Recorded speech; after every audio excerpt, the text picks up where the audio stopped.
MLA Harish Rao ప్రభుత్వాన్ని మెచ్చుకోలేక AP CM Chandrababu నాయుడునే మెచ్చుకుంటున్నారని TPCC working president Jaggareddy comment చేశారు. కానీ ఏపీలో ప్రతిపక్ష నాయకులు రేవంత్ రెడ్డి పాలన బాగుందని మెచ్చుకుంటున్నారని తెలిపారు. వరదల్లో ప్రజలు ఇబ్బంది పడుతుంటే మాజీ సీఎం కేసీఆర్ ఇంట్లో నిద్రపోతున్నాడని విమర్శించారు. బీఆర్ఎస్ పార్టీ పబ్లిసిటీ దగ్గర నిలిచిపోయిందని, కాంగ్రెస్ పార్టీ ప్రజలకు దగ్గరగా ఉండి వారికి అండగా ఉంటుందని స్పష్టం చేశారు. ఇది విమర్శల సమయం కాదని గుర్తు చేశారు. కాంగ్రెస్ పార్టీ నేతలు అందరూ ప్రజల క్షేమం కోసం కృషి చేస్తున్నామని ఆయన అన్నారు. హరీష్ రావు గారి ఫ్యామిలీ ఇప్పుడు చంద్రబాబు నాయుడిని మెచ్చుకున్నారు.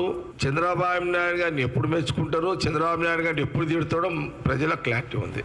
ఇప్పుడు ప్రస్తుతానికి ఇక్కడ కాంగ్రెస్ గవర్నమెంట్ ఉన్నది. ఇక్కడ ముఖ్యమంత్రి రేవంత్ రెడ్డి, మా మినిస్టర్స్ వీళ్ళని మెచ్చుకోలేక, వీళ్ళ మంచి పనిని, వీళ్ళ పనితనాన్ని మెచ్చుకోలేక చంద్రబాబు నాయుడు గారిని మెచ్చుకుంటున్నారు వాళ్ళు.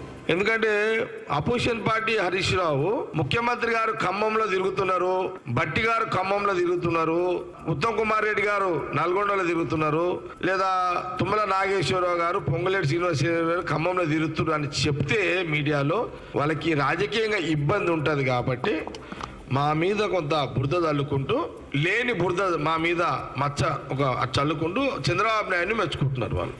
ఇప్పుడు అట్లా అంటే మరి అక్కడ చంద్రబాబు నాయుడు గారిని అక్కడ విమర్శిస్తున్నారు. మరిగా అక్కడ వాళ్ళు ఏమంటున్నారు, అక్కడున్న అపోజిషన్ పార్టీ వాళ్ళు తెలంగాణ కాంగ్రెస్ గవర్నమెంట్ బాగుందని అక్కడ అపోజిషన్ వాళ్ళు అంటున్నారు. అంటే అక్కడున్న అపోజిషన్ వాళ్ళు ఇక్కడ రేవంత్ రెడ్డి గారు కాంగ్రెస్ గవర్నమెంట్ బాగుంది అంటున్నారు. ఇక్కడ అపోజిషన్ వాళ్ళు చంద్రబాబు నాయుడు బాగా చేస్తున్నారు వాళ్ళు అంటున్నారు.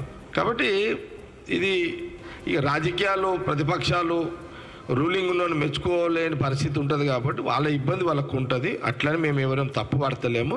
సిన్సియర్గా కాంగ్రెస్ గవర్నమెంట్, ముఖ్యమంత్రి రేవంత్ రెడ్డి గారి క్యాబినెట్ ఫీల్డ్లో ఉండి ఇప్పటికైతే ప్రజలను మొదలు ఆదుకుంటూ, తర్వాత పర్మనెంట్గా వాళ్ళని ఎట్లా సమస్యలన్నీ నివేదిక వచ్చిన తర్వాత ఎట్లా ఆదుకోవాలో అది కాంగ్రెస్ గవర్నమెంట్కి చక్కగా